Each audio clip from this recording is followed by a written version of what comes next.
Hello बच्चों, ये SRY classes for board exam के यूट्यूब चैनल पे आप सभी का स्वागत है।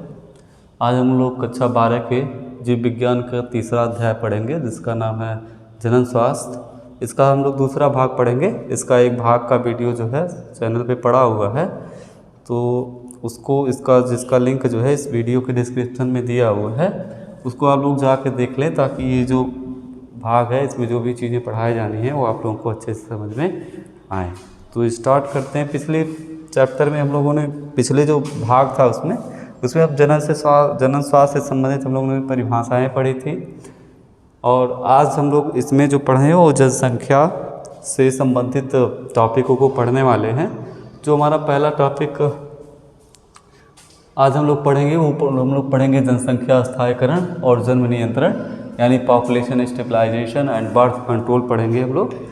तो population stabilisation and birth control में से हम लोग देखेंगे कि आजकल जो भी बेहतर जीवन दशाएं हैं जो पहले की तुलना में, कि बहुत सारे मेडिकल फैसिलिटियां हैं और जो हमारे जीवन का स्तर है वो काफ़ी पहले की तुलना में ऊंचा है, और इसका एक परिणाम जनसंख्या में बहुत तेज़ी से वृद्धि है। जनसंख्या में विस्फोटक प्रभाव डाल दी है ये सभी सुविधाएं जो भी हैं, चाहे वो जीवन दशाएं हो गई या फिर जो स्वास्थ्य सुविधाएं हैं, इनकी कारण जो है जनसंख्या विधियों में विस्फोटक वृद्धि हुई है। ठीक है, जनसंख्या वृद्धि में विस्फोटक वृद्धि हुई है। इसका उदाहरण हम लोग देख सकते हैं कि यहाँ पे अगर हम लोग देखें कि जो वर्ष 1900, 2000 या 2011, 2023 में अगर हम लोग विश्व की जनसंख्या, भारत की जनसंख्या देखें तो आप हम लोग देख सकते हैं कि 1900 शताब्दी में, मतलब 19वीं में विश्व की जनसंख्या थी 2 अरब और भारत की जनसंख्या थी 24 करोड़, जो 2000 में यानी 100 साल के अंतरालों में विश्व की जनसंख्या टोटल हो गई 6 अरब, और जहां भारत की पहले 24 करोड़ थी वहीं अब भारत की जो जनसंख्या हो गई वो हो गई 105 करोड़ 100 सालों के अंतराल में। अगर हम यहाँ पे फिर 2000 से लेकर 2011 की बात करें तो विश्व की जनसंख्या जो पहले 2000 में 6 अरब थी वो 7.2 अरब हो गई, और भारत की जनसंख्या की बात करें तो जो पहले 105 करोड़ थी वो 125.76 करोड़ बढ़ के हो गई। और 2023 की बात करें तो इसमें विश्व की जो टोटल जनसंख्या है वो है 8 अरब, और भारत की जो जनसंख्या वो है 142.86 करोड़। तो ये सभी जो जनसंख्या में वृद्धि हो रही है ये क्यों हो रही है? बेहतर जीवन दशा या फिर जो स्वास्थ्य सुविधाएं उपलब्ध हैं इनके कारण हो रही है। अब ये जो भी जनसंख्या वृद्धि हो रही है इसका कहीं ना कहीं जो कारण है वो पहला कारण ये है मृत्यु दर में तीव्र गिरावट की। जो स्वास्थ्य सुविधाएं हम लोग को उपलब्ध हो गई हैं उसकी वजह से मृत्यु दर में काफ़ी गिरावट आ गई है, यानी जो भी बीमारियों से पहले डेथ वगैरह होते थे अब वो नहीं होते हैं, या उनकी जो मात्रा है वो कम हो चुकी है।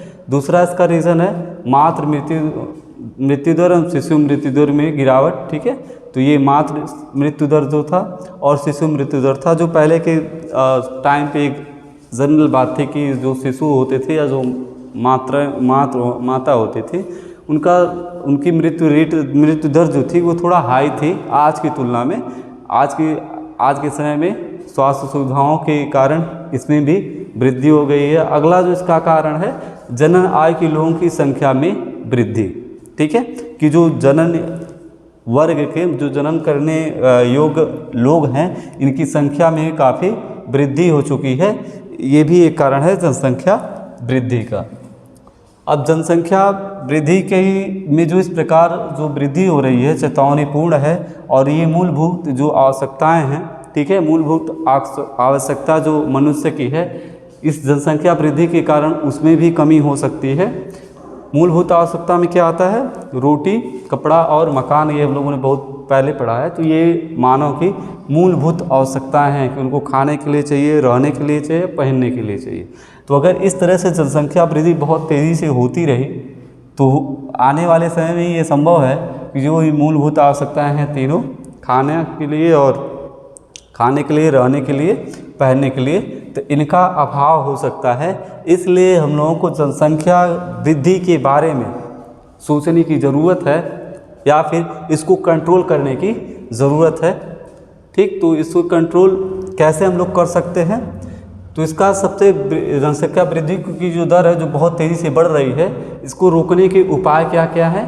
जिसमें पहला जो उपाय है वो है लघु परिवार को बढ़ावा देना, कि हर एक व्यक्ति को ये समझाया, लघु परिवार यानी छोटे परिवार के जो फायदे हैं वो समझाया जाए, या फिर लघु परिवार को प्रेरित किया जाए कि जो मतलब जो भी व्यक्ति हैं वो अपना परिवार, अपने बच्चे जो है 1 से 2 तक ही सीमित करें। दूसरा इसका है कि गर्भ निरोधक उपायों को अपनाने के लिए प्रेरित किया जाए। ठीक है, गर्भ निरोधक जो भी उपाय हैं, जैसे गर्भधारण जो है वो रुक जाए, इसको भी अपनाने के लिए लोगों को प्रेरित किया जाए, ताकि उनके मतलब जो बच्चे हों 1 से 2 हों, अधिक से अधिक, इससे ज़्यादा ना हो। अगला जो इसका रीज़न है कि जो विवाह की वैधानिक आय के लिए जो उपाय किया गया है कि स्त्री के लिए जो वैवाहिक उम्र है वो 18 साल निर्धारित है, और पुरुष के लिए जो समय है ये 21 वर्ष सुनिश्चित है। तो ये सब जनसंख्या वृद्धि को रोकने के लिए किए जा रहे उपायों में से है। ठीक है, ये और ये जो, तो ये वैधानिक आयु है शादी करने की। तो ये तीनों हो गए हमारे जनसंख्या वृद्धि को रोकने के उपाय। ठीक है, अगला हम लोग पढ़ते हैं कि गर्भ निरोधक, जिसके बारे में अभी हम लोगों ने पढ़ा कि उनको नहीं गर्भ निरोधक उपायों के बारे में लोगों को प्रेरित किया जाए, तो उसके बारे में हम लोग पढ़ते हैं। गर्भ निरोधक उपाय, कॉन्ट्रासेप्टिव मेथड क्या क्या है, या कौन कौन से ऐसे साधन हैं जिससे जो गर्भधारण है इसको रोका जा सकता है। ठीक है, तो गर्भ निरोधक जो भी साधन है उनकी कुछ खास विशेषताएं होनी चाहिए। जो पहली विशेषता होनी चाहिए ये होनी चाहिए कि वो मार्केट में, बाज़ार में आसानी से मिल जाए। ठीक है, उनके लिए ऐसा ना हो कि बहुत दूर जाना पड़े या फिर मिलना बहुत दुर्लभ हो। तो ऐसे गर्भ निरोधक उपाय जो है वो व्यर्थपूर्ण है, क्योंकि उनका उपयोग सभी लोग नहीं कर सकते। दूसरा जो उपाय है कि जो गर्भ निरोधक जो भी उपाय है उसका कोई अनुषंगी प्रभाव ना हो, अर्थात उसका कोई साइड इफ़ेक्ट ना हो, और अगर हो भी, साइड इफ़ेक्ट हो भी, तो वो कम से कम हो। ठीक है, तो ये होना चाहिए गर्भ निरोधक जो भी साधन है उसका, ये दूसरी विशेषता होनी चाहिए। तीसरी विशेषता ये होना चाहिए कि जो उपयोग करता है, जो भी गर्भ निरोधक उपायों का उपयोग कर रहा है, उसकी जो काम इच्छा है या फिर उसकी जो प्रेरणा है या मैथुन है, इसमें कोई बाधक ना बने। अगला जो उपाय है, तो ये गर्भ निरोधक उपाय थे 3। ठीक है, विशेषता थी। अब हम लोग जो गर्भ निरोधक उपाय हैं उनको हम लोग देखेंगे कि उसकी कितनी श्रेणियां हैं। तो जो गर्भ निरोधक साधन है उनको कुछ श्रेणियों में वर्गीकृत किया गया है। जैसे जो पहली श्रेणी है वो प्राकृतिक या परंपरागत है, जो ट्रेडिशनल, जो चलती आई है। दूसरी जो है वो रोध है या बैरियर जिसको कहते हैं इंग्लिश में, ये है। और तीसरी जो है वो आयुडीज या फिर इसका एक उदाहरण है कॉपर टी, जो लिखा यहाँ पे आप लोग को दिख रहा होगा, कॉपर टी। और अगली बात करें तो मुंह से लेने योग्य जो गर्भ निरोधक गोलियां हैं, जिसको पिल्स के नाम से हम लोग जानते हैं, ये उसकी एक कैटेगरी है। और अगली जो है वो टीका के रूप में हम लोग गर्भ निरोधक उपाय, गर्भ निरोधक श्रेणियाँ हैं एक टीका का। अगला जो श्रेणी है वो अंतर्रोग। ठीक है, और इसके बाद जो श्रेणी है वो शल्य क्रियात्मक विधियाँ। तो ये जो चारों विधियाँ आप लोग पढ़ रहे हैं, ये विधियाँ अस्थायी हैं। कैसी विधियाँ हैं? अस्थायी, कि मतलब इससे जो है सगर्भता को कुछ समय के लिए रोका जा सकता है, जितना हम चाह रहे हैं रुकना। ठीक है, जैसे मान लीजिए कि ये कहा जाता है कि एक से दूसरे बच्चे के बीच में कुछ 3 साल लगभग गैप होना चाहिए, तो उसके लिए ये सब अपनाया जा सकता है। ये अस्थायी विधियाँ हैं, जब हम लोग चाहेंगे तब इनको हटा सकते हैं। ठीक है, और ये जो शल्य क्रियात्मक विधियाँ हैं ये अस्थायी विधियाँ हैं, यानी अगर एक बार इनको अपना लिया जाए तो हम मतलब जो व्यक्ति है वो चाहकर भी संतान उत्पत्ति नहीं कर सकता। ठीक है, तो इसमें अस्थायी में कौन सा है? प्राकृतिक, परंपरागत, रोध या फिर आयुडीज या मुँह से लेने योग्य जो है, या फिर टीका के रूप में अंतर्रोग, ये सब अस्थायी साधन है। जबकि शल्य क्रियात्मक जो विधि है ये अस्थायी है, कि अगर ये करवा लिया गया तो फिर व्यक्ति अगर चाहकर भी संतान की उत्पत्ति नहीं कर सकता है। तो हम लोग एक एक करके पढ़ते हैं कि प्राकृतिक, परंपरागत में कौन कौन सी विधियां हैं या कौन कौन से उपाय हैं, तो एक एक करके पढ़ते हैं। तो सबसे पहला हम लोग पढ़ेंगे प्राकृतिक या परंपरागत साधन, जिसको नेचुरल या ट्रेडिशनल मेथड कहते हैं। इसमें जो सबसे पहली मेथड है, ये इस मेथड में जो भी प्राकृतिक या परंपरागत मेथड है, इसमें क्या होता है कि इसमें जितनी भी विधियां हैं वो अंडाणु को शुक्राणु के संगम को रोक देती है। मतलब इसमें जो अंडाणु है या जो शुक्राणु है, इनका संगम ही नहीं होने पाता है। ठीक है, तो ये ट्रेडिशनल विधियां हैं। इससे पहली जो विधि है वो है आवधिक संयम। ठीक है, पीरियोडिक, जिसको पीरियोडिक अबिस्टिनेंस कहते हैं, ये पहली मेथड है। और इसके अंतर्गत क्या है कि इसमें जो दंपति है, ठीक है, तो जब माहवारी चक्र चल रहा होता है तो उसके 10वें से लेकर 17वें दिन के बीच जो है वो मतलब जो भी क्रिया है मैथुन क्रिया, उससे बचते हैं। क्योंकि यही जो 10वें से लेकर जो 17वां दिन है, यही अंडोत्सर्ग की अपेक्षित अवधि मानी जाती है। यही मानी जाती है कि इसी समय जो है अंडोत्सर्ग होता है और इसी समय में गर्भधारण के ज़्यादा से ज़्यादा चांसेस होते हैं। इस अवधि के दौरान निषेचन और गर्भधारण के अवसर बहुत ज़्यादा होते हैं और इसीलिए इस अवधि को निषेच अवधि भी कहते हैं। जो माहवारी चक्र के 10वें से लेकर 17वां दिन है, उसको निषेच अवधि कहा जाता है। और इस दौरान मैथुन क्रिया न करने पर गर्भाधान से बचा जा सकता है। ठीक है, तो ये आवधिक संयम हो गया। दूसरे जो मेथड है वो है बाह्य रसस्खलन या अंतरित मैथुन, जिसको विथड्रॉल और क्वाइटस इंटरप्टस कहते हैं इंग्लिश में। इसमें यह है कि इस विधि में पुरुष जो साथी है वो जब भी बना रहा हो, संबंध बना रहा हो, तो उसमें वीर्य रसस्खलन से ठीक पहले जो वो अपना जो भी अंग है, जनन अंग, बाह्य जनन अंग है, उसको जो है मादा के जनन अंग से बाहर निकालकर और बाहर वीर्य सेचन बाहर कर सकता है, जिससे कि जो वीर्य सेचन है वो स्त्री के जनन अंग में ना हो। तो ये भी विधि है एक, जिससे गर्भाधान से बचा जा सकता है, जो बाह्य रसस्खलन अंतरित मैथुन कहते हैं। ठीक है, ये परंपरागत विधि के अंतर्गत आती है। अगली जो है स्तनपान अनार्तो है, जिसको इंग्लिश में लैक्टेशनल एमेनोरोइया कहते हैं। अब इस मेथड में क्या है कि जब प्रसव हो गया, बच्चा पैदा हो गया, तो स्त्री द्वारा शिशु को भरपूर स्तन करा, जब तक वो बच्चा जो है भरपूर स्तनपान करता है उस समय तक, ठीक है, जब तक वो करता है उस समय अंडोत्सर्ग आवर्त चक्र शुरू नहीं होता है, या शुरू होने के चांस बहुत ही कम होते हैं। इसलिए जितने दिन शिशु जो है भरपूर स्तनपान करता है, जब तक पूर्णतः वो स्तनपान करता है, ठीक है, इस अवधि में जो गर्भधारण के जो अवसर हैं वो लगभग शून्य होते हैं। यानी इस स्थिति में गर्भधारण होने की संभावना बहुत कम होती है। ठीक है, लेकिन इसमें ये बात याद रखना है कि जो शिशु है उसको स्तनपान के अलावा कुछ भी बाहर से नहीं खिलाना है, जैसे ऊपर से पानी हो गया या फिर अतिरिक्त दूध, ये सब नहीं दिया जाना चाहिए, तब ये विधि काम करेगी। और ये विधि कारगर होती है केवल 4 से 6 महीने के ही लिए। ठीक है, 4 से 6 महीने के बाद जो अंडोत्सर्ग है और अर्धचक्र फिर से पुनः जो है स्टार्ट हो जाता है, नियमित समय पर स्टार्ट हो जाता है। तो ये विधि जो है 4 से 6 माह तक के लिए ही कारगर मानी जाती है। अगली जो विधि है रोध, तो इसमें जो विभिन्न तरह के रोध हैं। ठीक है, अब इस विधि में क्या किया जाए, रोध विधि के अंतर्गत अंडाणु और शुक्राणु को भौतिक रूप से मिलने से रोक दिया जाता है कि वो भौतिक रूप से एक दूसरे से नहीं मिलते हैं और इस तरह से जो गर्भधारण है वो नहीं हो पाता है।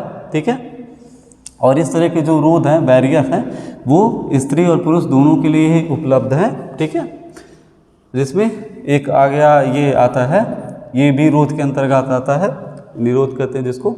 अब यह एक रोधक उपाय है जो पतली रबर या लैटेक्स से बनाई जाती है और इसका ये स्त्री और पुरुष दोनों के लिए ही आता है और इसका उपयोग करके गर्भाधान से जो है बचा जा सकता है। नेक्स्ट जो है इसमें डायफ्राम है, गर्भाशय ग्रीवा है, टोपी है और वाल्ट है। ये भी सब रबर से बने ही रोधक उपाय हैं जो मतलब स्त्री के जनन मार्ग में प्रवास के दौरान जब संबंध बन रहा हो उस दौरान गर्भाशय की जो ग्रीवा है वहाँ पे अंतरोपित कर दिए जाते हैं और ये गर्भाशय की ग्रीवा को ढक लेते हैं और शुक्राणुओं के प्रवेश को गर्भाशय में जाने से रोक देते हैं। ठीक है। अब इसमें खास बात यह है कि ये जो इसकी हम बात कर रहे हैं निरोध की, ये केवल एक ही बार उपयोग किया जा सकता है, जबकि ये जो डायफ्राम है, गर्भाशय ग्रीवा है, टोपी और वाल्ट है, इनका पुनः इस्तेमाल भी किया जा सकता है, ठीक है। और इन जो भी रोधक साध है, बैरियर के साथ साथ कुछ सिकुड़ाणनाशी क्रीम आते हैं, स्पर्मिसाइडल क्रीम, जेली और फोम भी आते हैं, जिनका इस्तेमाल जो है संबंध बनाने के दौरान किया जा सकता है और उससे भी गर्भधारण से बचा जा सकता है। अगली जो मेथड है यह है अंतः गर्भाशयी युक्तियाँ। इस मेथड में क्या किया जाता है कि ये मतलब भारत में वो जो पहला मेथड था बैरियर का, उसके बाद ये दूसरा सबसे प्रभावकारी मेथड है लेकिन इस मेथड में ये है कि जो ये युक्तियां हैं, जो इंट्रा यूटेराइन डिवाइसेज आती हैं, इसको मतलब अंतर्रूपित केवल डॉक्टर और नर्स ही कर सकते हैं, ये आम आदमी के द्वारा नहीं संभव है, ठीक है। तीसरे की अनेक प्रकार की गर्भाशय युक्तियाँ आज मार्केट में उपलब्ध हैं, जिनका उपयोग जो है गर्भ निरोधक साधन के रूप में किया जा सकता है। उदाहरण के तौर पे अगर हम लोग देखना चाहेंगे तो जो है एक औषधि रहित IUD या जिसका नाम है लिप्सिस लूप, ठीक है, लिप्सिस लूप है। तो ये भी एक गर्भ निरोधक साधन के रूप में इसका उपयोग किया जा सकता है। और ये जितने भी इसमें हम लोग पढ़ रहे हैं गर्भाशय जो भी युक्तियाँ है, इनका जो ये गर्भाशय में लगाई जाती हैं और ये क्या करती हैं कि जो शुक्राणु हैं उनको उनकी मतलब क्या कहते हैं उनकी मतलब स्पर्मिसाइडल इफेक्ट होता है। ये शुक्राणुओं को मतलब जो भक्षकाणु कोशिकाएँ हैं प्रतिरक्षा तंत्र की, उनको ये सब प्रेरित कर देती हैं और ये शुक्राणुओं का भक्षण कर जाती हैं। तो इस तरह से शुक्राणु जो है नष्ट हो जाते हैं। अगला जो उदाहरण इसका ताबामोचक IUDs, जिसमें अगर हम लोग बात करें विशेष रूप से तो copper T, copper seven Multiload, ठीक है, और 375 कॉपर टी, ये आते हैं तीनों। अब इसमें क्या होता है कि इसमें इसको जब अंतर्रूपित किया जाता है गर्भाशय में, तो वहाँ से ये कॉपर Cu2+ कॉपर मतलब कॉपर निकालता है, और वो जब जाता है कॉपर तो वो शुक्राणुओं में भक्षाण जो प्रक्रिया है उसको प्रेरित कर देता है, और जो प्रतिरक्षा तंत्र की कोशिकाएं हैं वो उसका शुक्राणुओं का भक्षण कर जाती हैं। फिर अगला जो इसका उदाहरण हार्मोन मोचक IUDs, ये हार्मोन प्रोजेस्टेरॉन इसका जो नाम है इसमें, ठीक है, हार्मोन मोचक IUDs जो आते हैं उसमें एक इसका जो नाम है वो है प्रोजेस्टेरॉन और फिर नाम है LNG20, ये आते हैं। ये क्या करते हैं कि कुछ ऐसे हार्मोनों का श्रावण करते हैं ये, जिससे जो ये गर्भधारण होने के लिए जो भी चीज़ें हो रही हैं कि गर्भधारण रुक जाए, उसको ये लोग क्या करते हैं नष्ट कर देते हैं, जिससे गर्भधारण होने की संभावना बिल्कुल भी कम हो जाती है, ठीक है। अब IUDs गर्भाशय के अंदर कॉपर का, यहाँ पे हम लोग जो भी पढ़ रहे हैं, कॉपर का आयन मोचित करने के कारण शुक्राणुओं की जो भक्षकाण क्रिया है इसको बढ़ा देते हैं, जिससे शुक्राणुओं की जो गतिशीलता है और उनकी जो निषेचन क्षमता है वो खत्म हो जाती है, ठीक। और इसके अतिरिक्त IUDs हार्मोन को गर्भाशय में भ्रूण के रोपण के लिए जो भी उपयुक्त वातावरण तैयार हो रहा होता है उसको ये नष्ट कर देते हैं या उसको अनुपयुक्त बना देते हैं, जिससे जो ये गर्भाशय ग्रीवा है ये शुक्राणुओं की विरोधी मतलब शुक्राणु विरोधी बन जाती है और शुक्राणुओं को प्रेस पे रोक लगा देती है, ठीक है। तो ये है। इसके अतिरिक्त ये उन्हीं महिलाओं के लिए ये विधि सबसे उपयुक्त है जिनमें क्या है कि दो बच्चों के बीच में अगर अंतराल चाहिए, मतलब गैप चाहिए, तो उसके लिए जो अंतर गर्भाशय युक्तियाँ जिसको IUDs शॉर्ट में कहते हैं, ये विधियाँ सबसे अच्छी विधियाँ मानी जाती हैं। नेक्स्ट विधि जो है ये है मुंह से लेने योग्य गर्भ निरोधक। तो इसमें पिल्स आते हैं, गोलियाँ आती हैं जिसको एक रेगुलर इंटरवल पे खाना होता है, ठीक है। तो ये महिलाओं द्वारा खाया जाने वाला गर्भ निरोधक प्रोजेस्टेरॉन, ठीक है, प्रोजेस्टेरोजन और प्रोजेस्टेरोजन और एस्ट्रोजन का समायोजन होता है, जिसे मुंह द्वारा लिया जाता है टिकिया के रूप में, और इन गोलियों को गोलियां या पिल्स के नाम से इनको जाना जाता है। ये रेगुलर इंटरवल पे ली जाती हैं और ये मतलब बहुत ज़्यादा चलती भी है, ठीक है।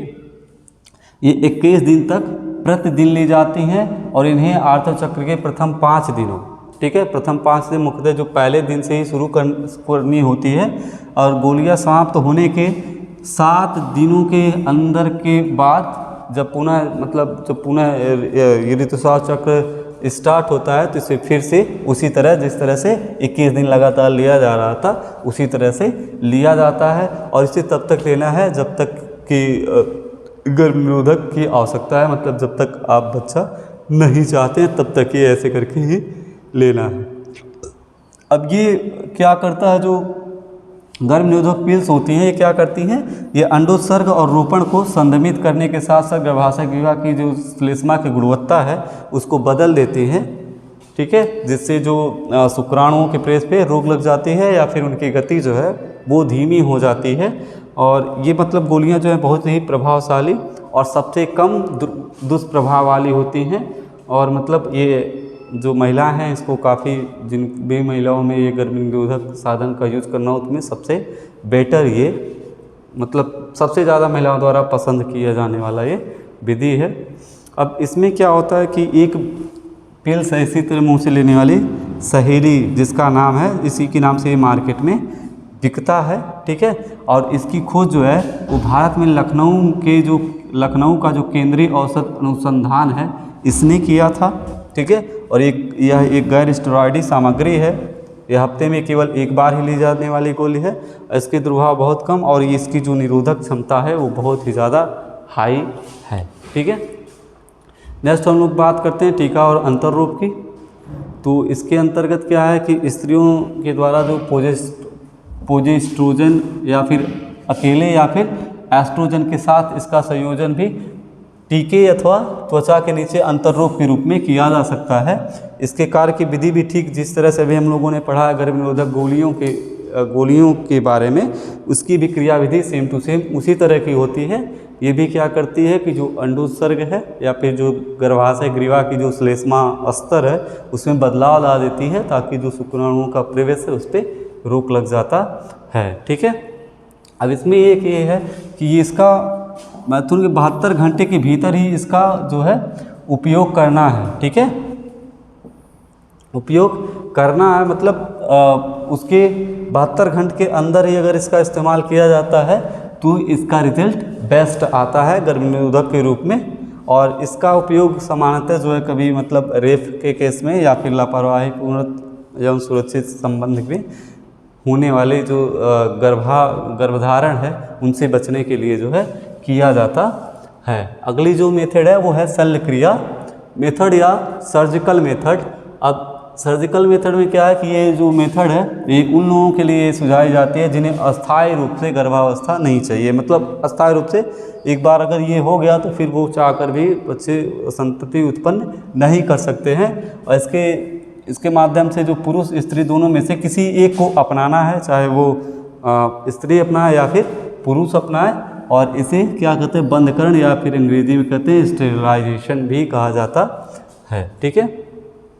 अब शल्य क्रिया की जो दखल अंदाजी से क्या होता है कि युग्मक जो परिवहन हो रहा होता है कि जो शुक्राणु है वो वृषण से निकल के शुक्रवाहिनी के थ्रू कहाँ पहुँचेगा, शुक्रवाहिनी के थ्रू जो है आएगा बाहर वीर्य सेचन के लिए। तो उसमें क्या शल्य क्रिया विधि में क्या किया जाता है कि युग्मक का जो संचार हो रहा है कि मतलब युग्मक आ रहा है बस उसी पे रोक लगा दिया जाता है कि अब वो नहीं आ सकता और इस वजह से जो है गर्भाधान नहीं होता है। पुरुषों में अगर बात करें तो ये जो अभी हम लोग पढ़ रहे थे बंधकरण, पुरुषों की अगर बात करें तो पुरुषों में इसको कहा जाता है शुक्रवाहक उच्छेदन या फिर वैसेक्टोमी, ठीक है। अब इसमें क्या होता है कि जो शुक्रवाहक उच्छेदन है इसमें क्या अंडकोश से जो निकलने वाला जो शुक्रवाहक है उसमें चीरा मार के छोटा सा भाग काट के निकाल लेते हैं या फिर उसको बांध देते हैं। इसका हम लोग अभी चित्र देखेंगे, ठीक है। और बंधकरण की जो महिलाओं में ये प्रक्रिया है वहाँ पे उसको कहते हैं डिम्बवाहिनी नलिका उच्छेदन या ट्यूबेक्टोटॉमी कहा जाता है। और इस क्रिया में भी जो महिलाओं की जो डिम्बवाहिनी नलिका है, ठीक है, डिम्बवाहिनी नलिका उसमें क्या किया जाता है कि स्त्री के पेट में एक छोटा सा चीरा मारते हैं और फिर जो डिम्बवाहिनी नलिका है उसको काट करके उसका छोटा सा भाग निकाल लेते हैं या फिर उसे बांध दिया जाता है, ठीक है। अगर सामान्य लोगों की बात करें तो ये जो अभी हम लोग पढ़ रहे हैं क्रिसल क्रिया विधि, तो आम लोग की भाषा में कहें तो इसको क्या कहते हैं, नसबंदी के नाम से जानते हैं। तो ये गर्भ निरोधक साधन है जिसके बारे में हम लोगों ने पढ़ा। तो इसके बाद जो बचा हुआ पार्ट है वो हम लोग इसके अगले वीडियो में पढ़ेंगे।